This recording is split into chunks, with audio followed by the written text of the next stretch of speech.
I wanted to come here today and I wanted to invite Gary to come on and share some of his story about self-esteem. And, we've shared a lot over the past 20 years, and he just has a wealth of information to offer, and our stories are different, but yet there are a lot of similarities in terms of self-esteem and growing up and where we came from in that and where we are today. Hello, and welcome to Becoming Your Own Best Friend, a show about self-esteem with your host, Randy Haveson. Hi, everybody. Thank you for tuning in. Today we have a really special gift here. My friend Gary, I've known Gary for, how long have I known you? 20 like years. 20 years? Wow, long time. He came to visit us here in Orlando with his wife and his two little babies who are so adorable. They're napping right now, so we have an opportunity to do this. So we're in between Disney runs, so that's why we're dressed more casually. We're doing Disney days. Let me start with Gary. You're now living in Asheville, North Carolina. Mm-hmm. And you are the founder and chief visionary officer. Is that what it is? That's the title. Nice. For the National Society of Leadership and Success, which I remember when Gary came to me, how long has it been in existence? 19 years. 19 years? Yeah. Wow. So it was pretty much near the beginning where he said, hey, I have this idea of doing this organization on leadership for college students. And he kind of laid out the framework for me. And I remember thinking, wow, that sounds like a really good idea. Go for it. And was it like something you just decided to do and did it? Or were there like obstacles and, ego versus self-esteem? That's one of the things we talk a lot about here. What are people going to think as opposed to, wow, this really feels like the right thing to do? Was that a part of it for you? Well, I had a lot of people trying to talk me out of it. Really? For sure. Wow. Fellow speaker friends of the names who I don't think I should mention. Nah. And family members. Wow. Family likes to protect you, and they want to do what's proven and what's known. And so it involved a lot of risk, actually. Yeah. Cool. But you did it anyway. Yep. Followed your heart. Mm-hmm. And today, 19 years later, how many chapters are there of the Society of Success and Leadership? 720 something as to date. One out of every 6 colleges in the U.S. runs our leadership program now. How cool is that? Yeah. I'm so proud of you. I just think that's so awesome. And you threw this number at me and it just blew me away. How many students have been touched by this program over the time that you've been doing this? We've touched over 1 million lives at this point. 1 million lives. Wow. And I'm wondering how many of you are actually society members. That would be really cool. But also to know, for those of you who are still in high school and not yet in college, when you do get to college, this is something to strive for, to be a part of the society. Because the services that they offer and the skills that they build are just phenomenal. So one of the things you mentioned to me, we talked about kind of your journey growing up. And of course, you were always someone very high in self-esteem and felt good about who you are. Nah, right? Not always. Yeah. Nah. So talk a little bit about that journey and kind of share that with people. Because one of the things I want people to get out of this, we've all had our struggles in life. We all had those times where we doubted ourselves and doubted what our worth was and where we were, but yet overcoming that to be who we are today. So I want you to share some of that with the people watching and listening. Well, one specific thing comes to mind that was paramount. This was a game changer for me. And when I share information, I like to get right to the sort of golden nuggets of a takeaway that you can apply in your own life to make a great difference. And the thing that made a huge difference for me is when I was in middle school, I was quiet, shy, bullied by this one bigger kid in school. And I was taking jujitsu to try to build my confidence and self-esteem up if this kid was going to attack me, because it was scary. And I didn't look in the mirror and go, this guy's a great person. I wasn't able to look in the mirror and just feel the way I would have liked to. And so this jiu-jitsu master, when I say master, there's 5 degrees of black belt, and he had achieved the highest end. Wow. And one of the things I loved about going to his class is he taught lessons about life in addition to jiu-jitsu. And he gave me this one exercise that changed my life. Really? And changed how I see myself. And it's so simple and so powerful. In fact, he said to us when he gave us the exercise, he said, I guarantee whatever it is you want to change in your life, if you do this one exercise, I guarantee it will happen. And if not, I'll give you $100. And he said this to a room of middle school students. Wow. And he had our attention. Yeah, absolutely. And what he said is this: And he gave us, he said, for example, if you want to quit smoking, you want to lose weight, you want to feel different about yourself, whatever it is, you come up with a sentence. And he gave us a sample sentence. And he said, you look in the mirror right before bed and you say to yourself, and the sample sentence was this. And it's always got to be in the positive. So it's not like you no longer smoke. It's all towards the positive. Right. He said, you say your name. And this is the last thing you do right before bed. So you say your name. So I'd say Gary Tuerack. And the sentence was, you are a great person. And he said, you can make whatever sentence you want for whatever you want to achieve. But that was the one that he said is a blanket if you've got nothing specific to go for. Okay. And after saying that one sentence, you say, so you're looking at yourself and say, you, Gary Tuerack, you are a great person, or your name. And after that, when your head hits the pillow right afterwards, you just say, and so it is. Ooh. And that's all there is to it. But I want to explain more the magic of it. Yeah, absolutely. There's quite a bit going on here. So it is. That's like a grounding thing. So yeah, talk about it. First, he said, if you look in the mirror and you don't believe it at first, that's okay. Because eventually you will, but don't expect to believe it right away. And that was true with me, because I remember him saying that. I looked in the mirror and I'm like, I don't believe it, but he said you just keep saying it, so I'll keep saying it. But the second thing he said is you don't keep saying it and saying it. You just do this once, last thing before you go to bed. Because if you're saying it multiple times, it's like you're trying to convince yourself like you don't believe it. Just say it once. And the third thing I want to point out is the last thing you hear at night and the first thing you hear in the morning, there's no interference of other information. So it really sticks. And I want to give you an example of how powerful this is. So for example, you ever hear a song in the morning and it just stay with you for the rest of the day? Oh yeah. Just couldn't get that song out of your head. And how nice I was thinking as a student when I was in school, like how cool would that be if it was true for my schoolwork, my notes and stuff. Yeah. Just can't get my information out of my head. I was trying to get it to stick. But the powerful thing here is it's the first thing you hear in the morning or the last thing at night, and your subconscious works on that. Literally, Randy, I said this sentence for years. Really? Years. Wow. I even saved the mirror, and I was an adult that I used to look in because it was like a special thing. Yeah. Because this exercise transformed my life. Like if anybody says to me, Gary, do you believe you're a good person or a great person? Like there's no question. But because I've told that to myself thousands of times. It was literally years that I said it. Now, did it take years to have effect? No. In a matter of months, I started to notice some significant transition, and then it just continued. And then it just became like a habit or routine or like ritual in my life. Yeah. So that truly built my self-esteem. The second thing that I want to share is regarding this exercise is that I applied it a number of times in my life because I'm like, if I got a magic formula, let me try it for some other things. Yeah. So there was a time where I was growing my business, and as I was growing staff and growing a business, I was getting so caught up in the business and losing sense of the heart space of changing lives of why I started. So then I created one about Gary Tuerack, you inspire people daily. And I just focused on the connection and the inspiration I was offering. That week, a parent came up to me and said, hey, would you work one-on-one with my student? And then all of a sudden I started working one-on-one with people versus large groups. So like I've spoken at Cornell before, 1,500 people in a concert hall and so on. But the thing that meant a lot to me was the one-on-one individual human connection making a difference. There's many examples of which I've applied this in relationships and other in my life. It's a very powerful exercise that just relates to self-esteem. That was the game changer for me. Yeah. So talk a little bit about, because you talked about that sentence, but and so it is. What does that do? Did you find that made a difference? Was it more, you're a great person, or and so it is? Which one for you, or were they both as equally important? I'm going to give you an insight into myself. That is, I'll have to have self-esteem enough to be vulnerable enough to share. Is that there's a sense of gullibility that I have of just buying into things. And so the truth of the matter is I didn't know. And I just heard this guy say this. And I'm like, oh, okay, he says it works. It must work. Let me just do it. And I did it every day.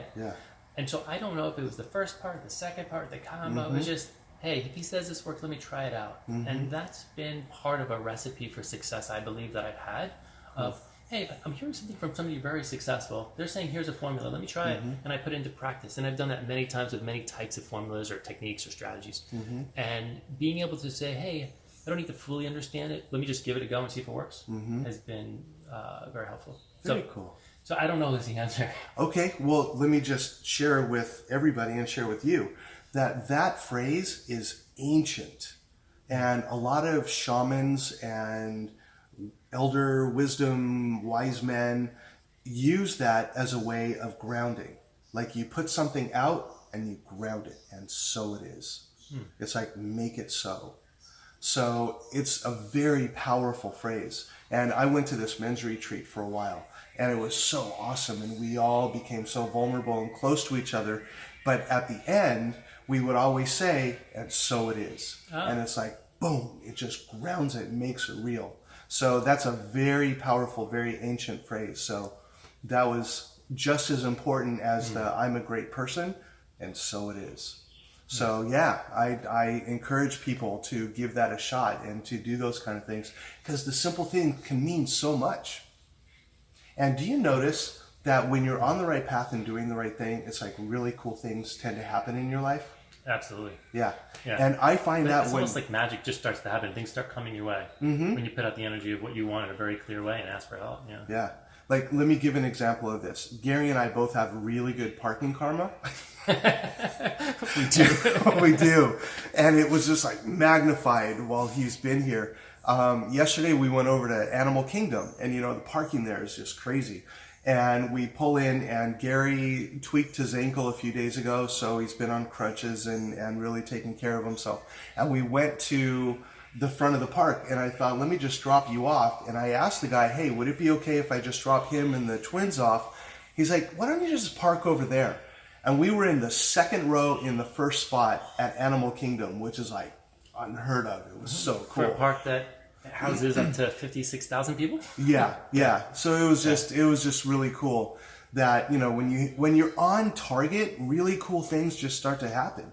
And I think that's just evident in your life. You have so many amazing things going on right now, and it's just great to watch you having all this stuff happen. So talk a little bit more about the society, and it started to grow, and I'm sure you had some growing pains along the way. Where did you keep the grounding for it? And as I'm sure there were times where maybe it was floating more towards ego, and then it was like, whoa, hold on, we're off purpose, and it's not about this, it's about that. Were there times where that was going on? We were on purpose from the beginning, and I believe it's part of our success. So above my desk, I put a quote. I wrote the quote. It said, it was a question really, am I helping the greatest number of people in the greatest way? Because I was having success as a speaker. I was doing about 100 speech dates a year. I won Speaker of the Year on the college circuit. I had a trainee. So I was very successful in this career. I spent a lot of time in. And I started asking myself some questions about how can make a greater difference than a one-time speech flying around the country. And when I founded the Leadership Society, some people said, oh, just focus on the speeches. But it was about, how do I create lasting positive change? And one famous speaker once said, motivation is like bathing. You don't do it one time and say, okay, I tried that bathing thing, I'm done. You got to continually do it. So how do I create continuity? How do I create an environment that's safe for people to connect, share, bond, and really help each other achieve their goals? And so with that guiding question, how do I help the greatest number of people in the greatest way? The core, I'll put it like this, because this is really at the core essence of what we created. And I think it's part of what enables people to be really successful and separates those that are successful from those that aren't. And when you live your life based upon core values, core beliefs, core passion, core purpose, when times get tough, you'll be able to stick through it. Wow. And there were many years where times got tough, where I was negative hundreds of thousands of dollars, losing and risking quite a bit to be able to have this make an impact. And there was a time where I had a lot of people telling me I was crazy. And the truth of the matter is, the evidence was supporting their case. And I was many years into building this, losing a lot of money. Like everybody around me is telling me I'm nuts and I should fold on this. And so it was very, very stressful for me. Yeah. I'm not sure if I ever shared this story with you, but there's an 8-9 foot wall right near where I was in Hoboken, New Jersey at the time. So I scaled the wall and I started doing laps at night. I had to scale the wall because it was like closed. You're not allowed in there at night. And I was just like, I need to clear my head. And so I just started doing laps around this football field and I couldn't clear my head. So I'm losing so much, risking so much. And I'm like, what do I do? And like everybody is in one camp and I'm kind of like on my own in the other. And maybe I should just let this thing go.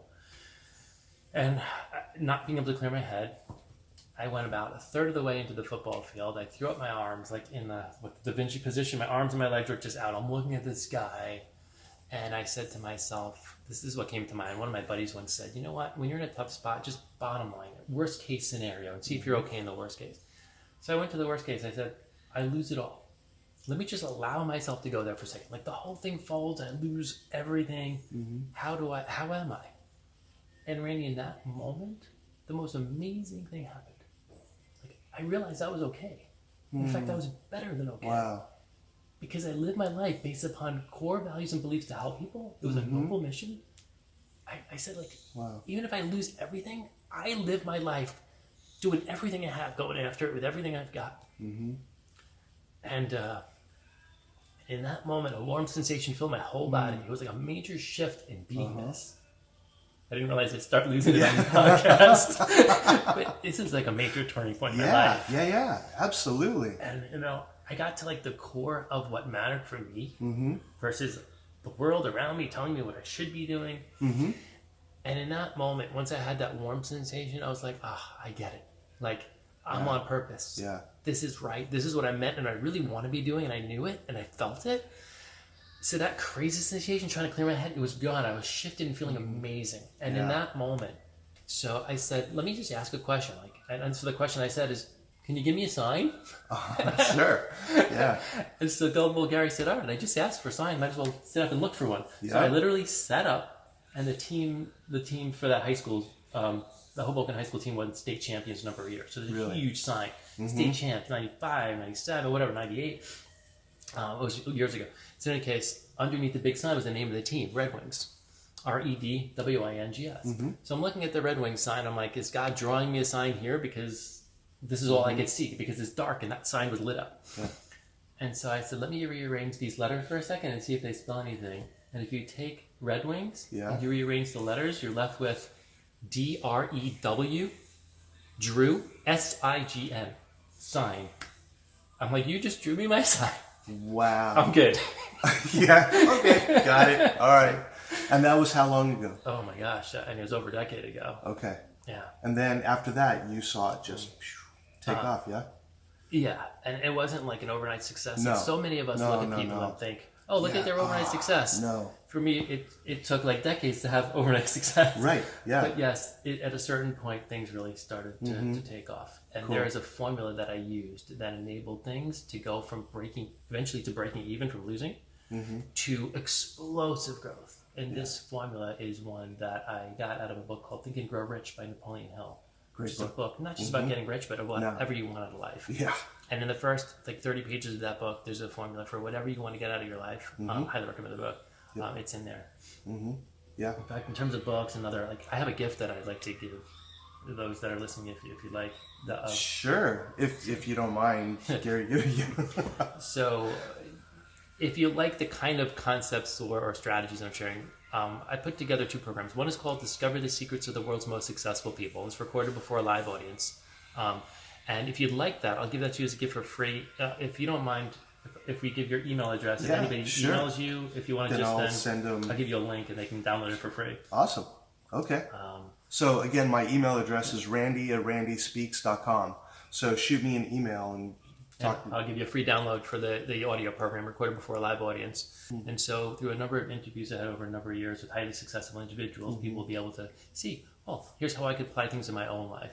And the basis of it really is what you started talking about before, living your life based upon core values, core beliefs, and purpose. And there are certain strategies you can do once you have that core purpose figured out. And the program helps you get clear about what your core values and purpose is. But once you have clarity on that, the strategies and tools to help you achieve it. And the second thing is something that really made a difference in my life. I had struggled as a student. I was a very slow reader.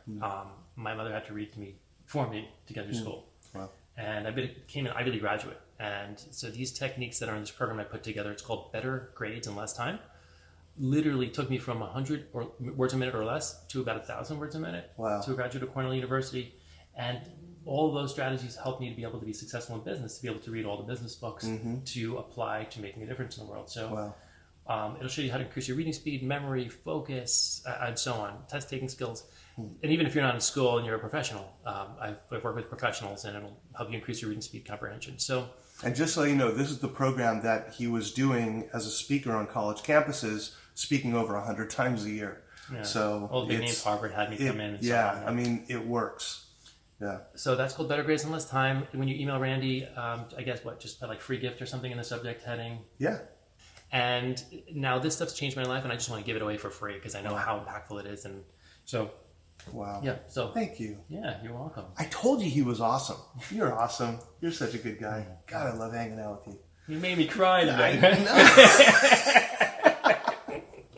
Well, I really appreciate the honesty and the vulnerability. That was really cool. And, that's what I believe that's what it takes. If you truly have esteem, you're able to be comfortable with that and able to share that with others. So, I mean, that was awesome. But yeah, if you have any questions, as always, and you want to send me an email, you're more than welcome to do so. Would love to hear your feedback about this. I'm thinking about bringing on more guests because I know some really awesome people. Not as awesome as Gary. You're like the awesomest. Really awesome people. I know some really awesome people. Oh, yeah, that's true. Yeah. So I would love to do more of that. If that's something that you'd like to see, then let me know, because I really want to give you what you want in this show. I don't want this to be about just me talking or interviewing. I want to give you tools that you can actually use in your life. So give me some feedback, and I'd love to put that into practice. So thank you for tuning in today. Again, I am so honored and humbled to have you here today. Thank you. You're just awesome. It felt great to be a part of it. Thank you. I know, right? Thanks for having me here. Maybe we can do it again. So thank you, everybody. Have a great day. Take care. Thanks for checking out the video. I hope you got something out of this. Feel free to click subscribe, ring the bell if you haven't already, and if you'd like more, you can click right here. All right, I hope to see you again. Take care, and if you have any questions at all, feel free to write to me, and I'm happy to answer them. Have a good one. Bye.